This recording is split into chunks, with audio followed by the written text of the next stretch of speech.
ساعت 3 صبح بود. همه خواب بودن. یه صدای خیلی آروم از اتاق الیزابت شنیده شد. خواهرش کاترین چشاشو باز میکنه. میبینه یه مرد که صورتش کاملا پوشونده وایساده بالا سر الیزابت و یه چاقو گذاشته رو گلوش. فقط هم یه جمله گفت: اگه صدات در بیاد کل خانوادتون میکشم. دیوید میچل بچه یک خانواده مذهبی بود و تو ایالت یوتا بزرگ شده بود.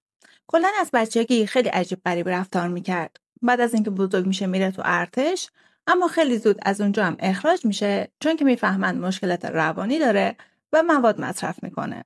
بعد از اینکه از ارتش میاد بیرون مدام کار عوض میکنه. همش از این شاخه به اون شاخه میپره. اما از یه جایی به بعد شروع میکنه به خوندن کتاب‌های مذهبی و دانسته‌هاشو با تخیلات خودش یکی میکنه. یعنی چی؟ یعنی یه روز صبح از خواب بیدار میشه و به این نتیجه میرسه که یک پیامبره. حالا کار نداشت، خونه نداشت، شبا توی خیابونا میخوابید، اما خب پیامبر بود. دیوید توی کلیسا با یه زن به اسم واندا آشنا میشه. اون موقع دیوید هنوز کاملا دیوانه نشده بود.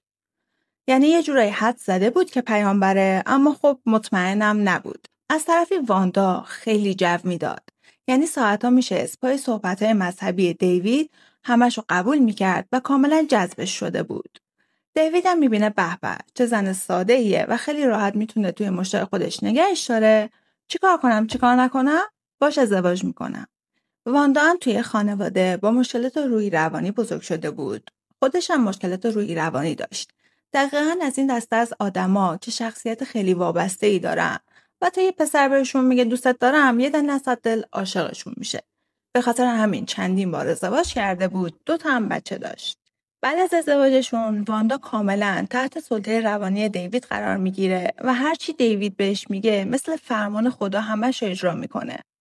خب این 2 تا دیوونه خورده بودن به هم دیگه. یه روز صبح دیوید از خواب بیدار میشه. به واندا میگه ببین عزیزم، میدونی من پیامبرم. خدا بهم دستور داده با 350 تا دختر باکره ازدواج کنم.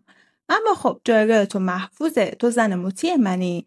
اما منم نمیتونم از فرمان خدا سرپیچی کنم. خب میخوام براتون از خانواده اسمارت بگم. اد و لوئیس توی کلیسا با هم دیگه آشنا میشن. بعد از یه مدت آشنایی میفهمن از لحاظ اخلاق و مذهب و خانواده خیلی شبیه به هم دیگن. برای همین با هم دیگه ازدواج میکنن. یه زندگی خیلی آروم و بی‌دردسر برای خودشون میسازن. توی شهرم مورد اعتماد همه بودن. اد و لوئیس 6 تا بچه داشتن. الیزابت بچه دوم خانواده بود. اد تاجر و کارآفرین بود و فکر میکنم مؤسسه خیریه هم داشت.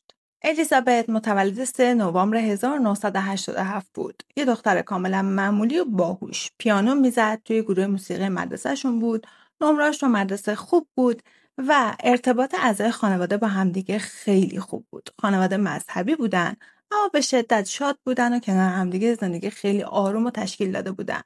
یه روز مادر الیزابت دیویدو توی خیابون میبینه و خیلی دلش براش میسوزه چون سر و وضعش خیلی بد بود. بهش $5 پول میده. بابای الیزابت هم بهش میگه بیا خونمون، سقف خونمون رو درست کن که پول بیشتری بهت بدم. تو اون چند ساعتی که دیوید توی خونه اینا داشت کار میکرد، قشنگ نقشه خونه رو یاد میگیره و میفهمه که الیزابت و خواهرش کاترین توی یه اتاق میخوابن.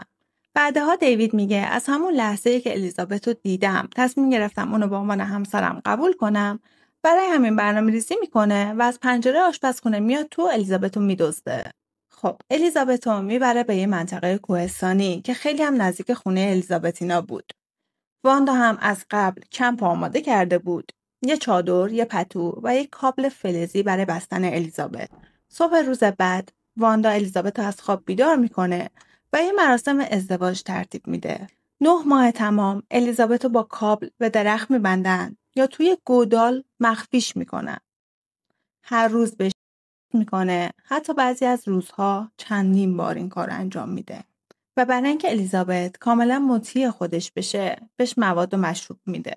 دیوید و واندا مرتب به الیزابت میگفتن که این کارشون فرمان خداست. بهش میگفتن دیوید یه پیامبره و همه اینا فرمانهای خداست. حتی یه بار الیزابت رو با خودشون میبرن تو شهر. یه لباس بلند سفید تنش میکنن. صورتش هم با این نقابا میپوشونن. حتی الیزابت از کنار یک پلیس رد میشه، اما پلیس چون این نقاب زده بود متوجه نمیشه که این همون الیزابته حتی اگر قیافه‌شو میدید محال بود که بتونه تشخیص بده که این همون الیزابته، به خاطر اینکه الیزابت انقدر ضعیف شده بود که کلا دیگه قابل تشخیص نبود. پلیس توی این مدت کلا راه و اشتباه رفته بود. به یه دستفروش دیگه شک کرده بود، مدام اونو تعقیب میکرد، مدام از اون بازجویی میکرد. اما کاترین خواهر الیزابت میگفت من میدونم کی خواهرمو دزدیده. اون همون مردیه که یه بار اومد سقف خونمون رو درست کرد. اما پلیس اهمیتی نمیداد. اما مامان بابای کاترین به خاطر حرف کاترین عکس دیویدو توی تمام روزنامه‌ها برنامه تلویزیونی پخش میکنن تا اینکه تو 12 مارس 2002 دو نفر دیگه توی شهر دیگه دیویدو، واندا و الیزابتو با هم دیگه میبینن. زنگ میزنن به پلیس. پلیس از راه میرسن. به الیزابت میگن اسم چیه؟ الیزابت از روی ترسش، از روی اینکه نکنه دیوید بره همه خانواده‌شو بکشه، یه اسم دیگه میگه. اما پلیس بهش میگه کاترینو میشناسیم، حال خواهرت خوبه. همینو که میگه الیزابت میزنه زیر گریه. پلیس همونجا دیوید و واندا رو با همدیگه دستگیر میکنه. دیوید به حبس ابد بدون امکان آزادی و واندا به 15 سال حبس محکوم میشه.